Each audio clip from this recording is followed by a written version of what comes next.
Hindi, yung iba yung ina-expect mo sa isang tao. Sensya na kung papa.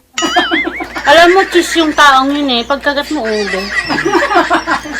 Ba naman? Ilang beses na ako nasasaktan doon. Ang sakit na. Pero masarap. Masakit pero masarap. Ah? Masarap kumain guys kung may maraming kasama.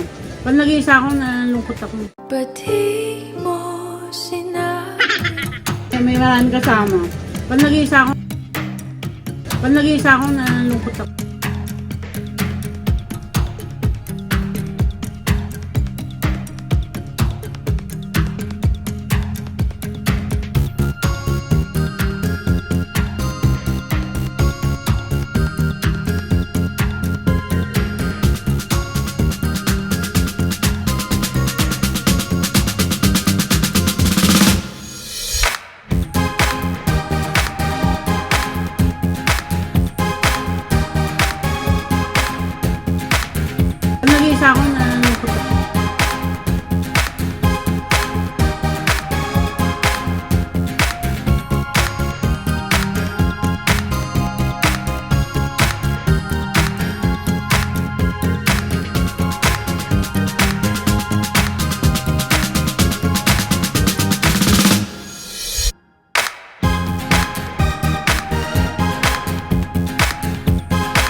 Nag-iisa ako na nalungkot ako.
Pag nag-iisa ako, nalungkot ako. Ba't di mo sinabi?